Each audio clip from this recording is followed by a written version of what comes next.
Assalamualaikum warahmatullahi wabarakatuh, Sobat Rini Channel Education. Semoga semakin hari semakin bersemangat untuk beredukasi.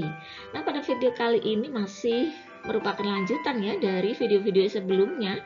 Kali ini akan membahas mengenai KKM, kemudian STPPA akan dikemanakan pada kurikulum baru 2022. Masih ada atau harus hilang? Nah, ikuti terus videonya, jangan sampai di skip untuk informasi lengkapnya. Munculnya capaian pembelajaran menimbulkan pertanyaan di hati banyak bapak dan ibu guru. Apakah kriteria ketuntasan minimal masih akan berlaku pada pembelajaran paradigma baru? Ketuntasan hasil belajar tidak lagi diukur dengan kriteria ketuntasan minimal atau KKM yang berupa nilai kuantitatif. Asesmen formatif pada pembelajaran dilakukan untuk mengidentifikasi ketercapaian tujuan pembelajaran. Jadi yang bersifat kuantitatif nanti akan diganti dengan asesmen formatif pada pembelajaran yang dilakukan untuk mengidentifikasi ketercapaian tujuan pembelajaran. Jika tidak ada KKM, bagaimana guru akan menentukan apakah capaian belajar siswa sudah memadai atau belum?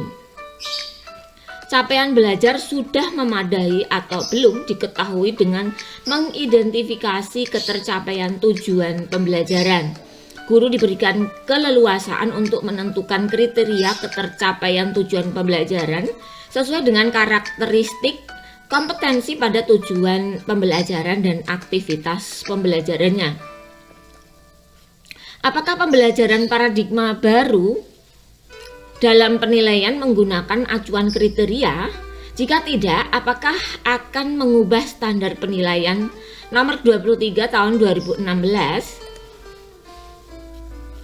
Untuk acuan kriteria diberikan keleluasaan kepada guru untuk menentukan kriteria ketercapaian tujuan pembelajaran.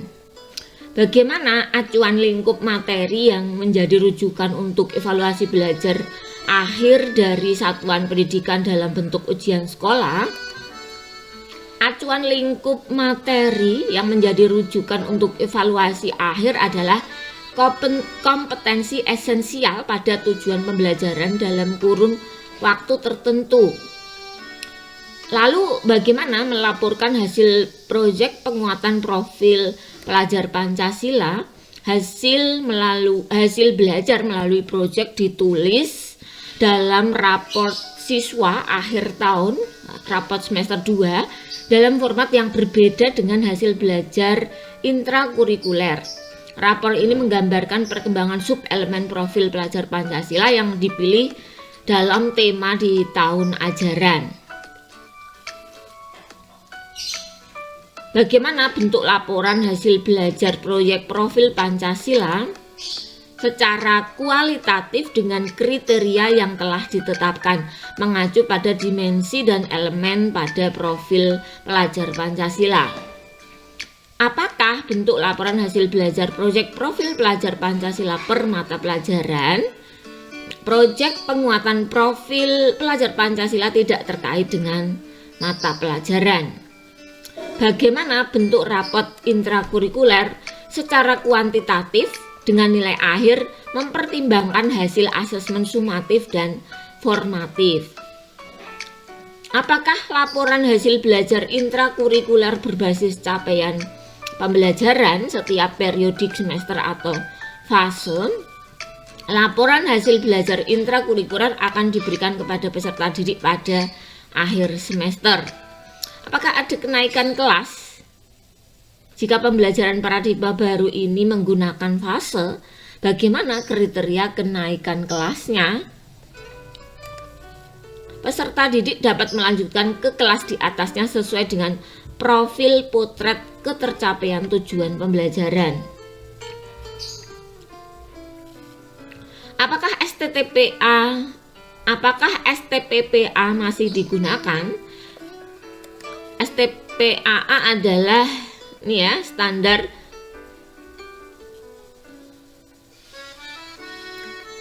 standar tingkat pencapaian anak ya. Jawabannya adalah iya. STPPA adalah rujukan utama Kemendikbud dalam merancang CP. STPAA juga dapat digunakan guru untuk memantau tumbuh kembang anak dari tahun ke tahun. CP tidak dirancang untuk memantau perkembangan dari tahun ke tahun karena CP merupakan tujuan dari program pembelajaran di PAUD yang dicapai di akhir program PAUD sebelum anak melanjutkan ke jenjang SD. Ketika guru merancang kegiatan bermain belajar di satuan PAUD, rujukan mana yang mereka gunakan? Guru merujuk pada capaian pembelajaran karena CP sudah memadukan STPPA, standar isi, standar penilaian, maka lebih praktis dan terarah apabila guru menggunakan CP. Selain itu, CP PAUD juga memuat arah kebijakan model pembelajar pedagogik yang tidak ada dalam STPPA. Apakah pendekatan tematik masih digunakan? Pendekatan tematik tetap digunakan namun tidak menjadi suatu kewajiban. Satuan pendidikan boleh menggunakan pendekatan lainnya sesuai dengan kondisi dan kebutuhannya. Apakah metode sentra tetap digunakan? Metode sentra tetap digunakan tetapi tidak menjadi satu-satunya metode yang dilaksanakan di sekolah. Pembelajaran paradigma baru juga mendorong untuk melaksanakan pembelajaran berbasis proyek, berbasis masalah, dan metode-metode lainnya yang utamanya mendukung anak bebas bereksplorasi. Referensi apa yang bisa digunakan untuk mendukung implementasi capaian pembelajaran? Pusat Kurikulum dan Perbukuan menerbitkan buku panduan guru terkait kerangka kurikulum dan Merdeka Bermain serta keterkaitannya dengan profil pelajar Pancasila dan capaian pembelajaran. Buku lainnya menjelaskan tentang kegiatan pembelajaran berbasis buku dan proyek profil pelajar Pancasila. Selain itu, pemerintah juga menyediakan modul ajar. Jadi jangan khawatir ya, modul ajar nanti juga akan disediakan oleh pemerintah. Apakah calistung diadakan di pembelajaran paradigma baru PAUD?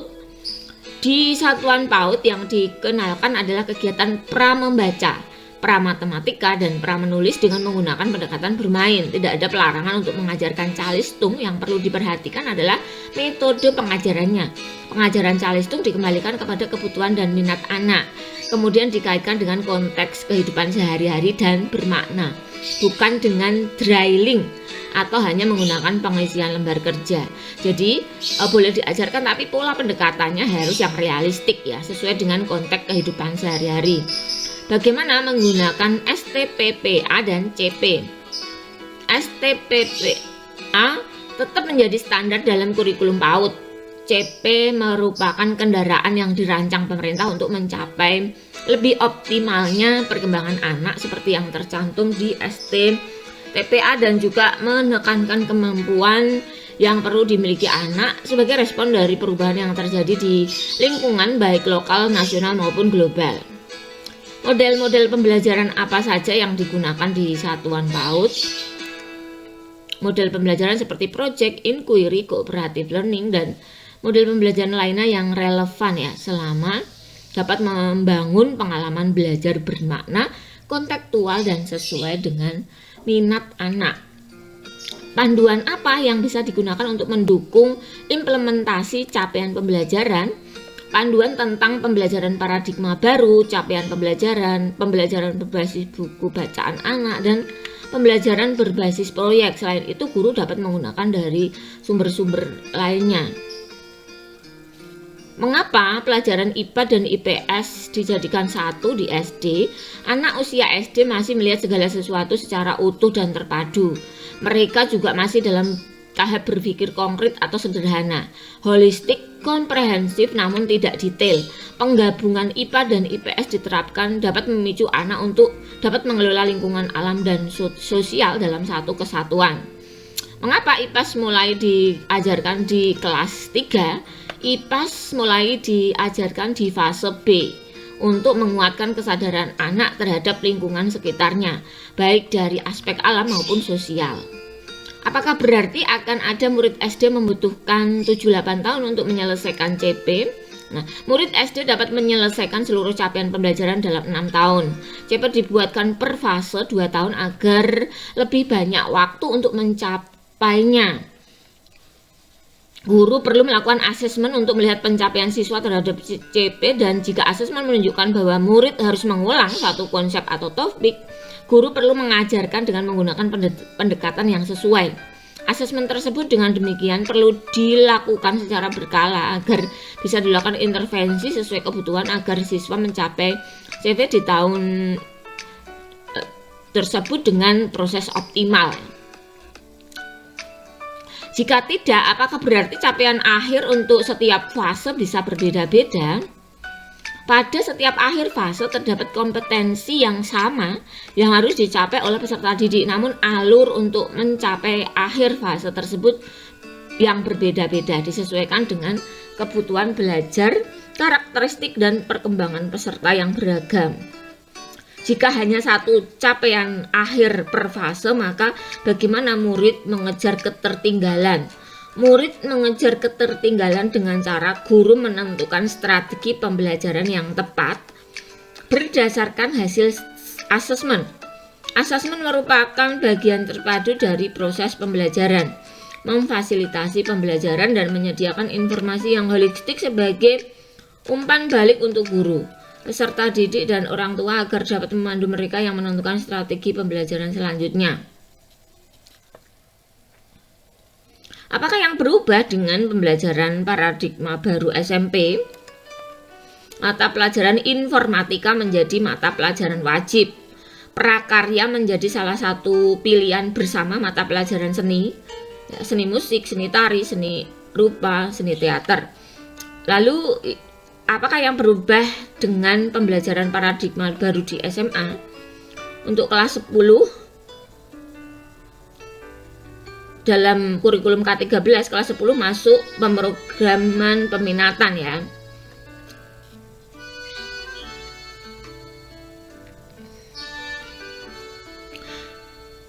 Kelas 10 dalam kurikulum K13 mulai masuk program peminatan IPA, IPS atau bahasa dan budaya. Pembelajaran paradigma baru di sekolah penggerak di kelas 10 siswa mempelajari seluruh mata pelajaran yang sama dengan di kelas 9.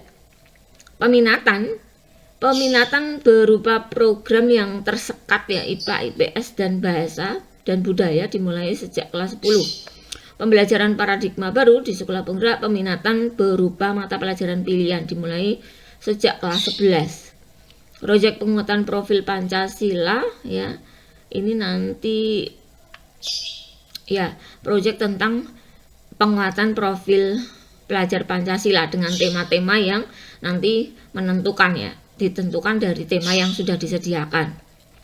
Mengapa tidak ada peminatan di kelas 10? Alasannya adalah tidak ada peminatan di kelas 10 karena siswa perlu menguatkan kembali kompetensi dasar atau fondasi sebelum mereka mengambil keputusan tentang arah minat bakat akademik yang mereka kembangkan. Keputusan untuk menentukan pilihan akademik sebaiknya dilakukan saat anak sudah lebih matang secara psikologis, ketika mereka sudah SMA bukan di SMP.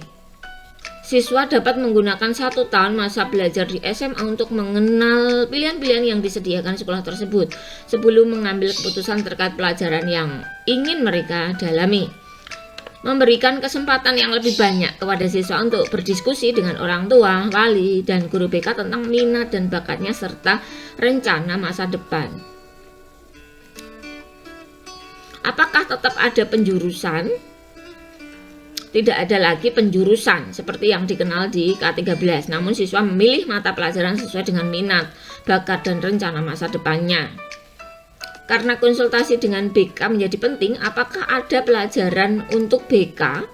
Tidak ada jam pelajaran khusus di BK, namun guru BK memegang peranan penting dalam memimpin proses penelusuran minat dan bakat siswa bersama wali kelas dan guru lain, serta berdiskusi dengan setiap individu, siswa, dan orang tua wali.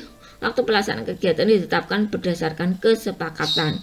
Bagaimana dengan seleksi masuk perguruan tinggi? Bila tidak ada penjurusan, akan ada penyesuaian terkait seleksi perguruan tinggi. Seleksi dapat didasarkan pada mata pelajaran yang diambil oleh siswa, bukan berdasarkan jurusannya.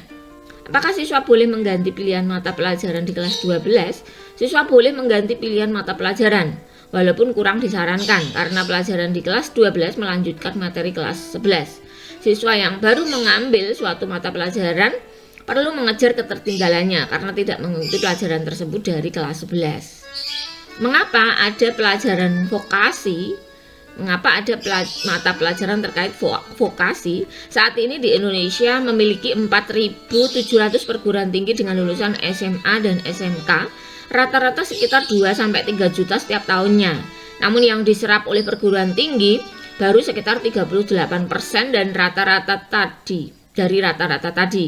Oleh sebab itu, sekolah perlu mempersiapkan siswa dengan keterampilan yang memampukan siswa untuk bekerja jika tidak dapat melanjutkan ke perguruan tinggi. Apakah batas maksimum pengambilan mata pelajaran untuk SMA? Total jam pelajaran yang dianjurkan per minggunya adalah 44 jam pelajaran, termasuk mata pelajaran pilihan.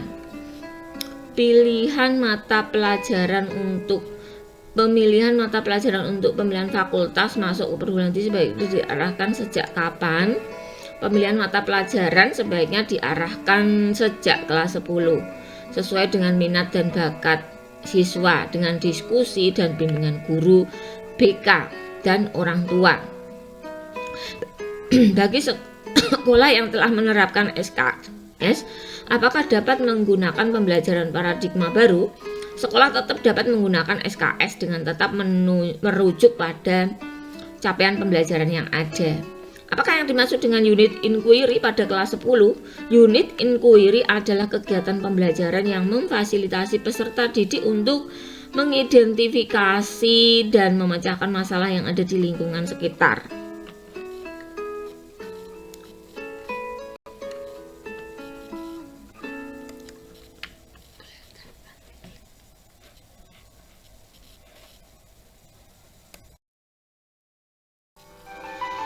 Nah, dunia memang semakin hari semakin berubah ya, dinamis seiring dengan perkembangan zaman. Demikian juga di dunia pendidikan. Maka dari itu kita harus mengupdate ilmu kita setiap harinya. Jangan bosan untuk membaca, mendengarkan info-info perkembangan tentang pendidikan ya. Karena sejatinya perkembangan pendidikan itu bukan tanggung jawab pada individu, tetapi tanggung jawab kita bersama. Nah, untuk mendukung Rini Channel Education, kita ingatkan kembali untuk yang belum subscribe, silahkan subscribe dan juga hidupkan tombol loncengnya agar setiap saat bisa mengikuti informasi-informasi terbaru dari kami. Terima kasih untuk selalu setia menonton video-video dari Rini Channel Education. Semoga bermanfaat ya. Terima kasih. Assalamualaikum warahmatullahi wabarakatuh.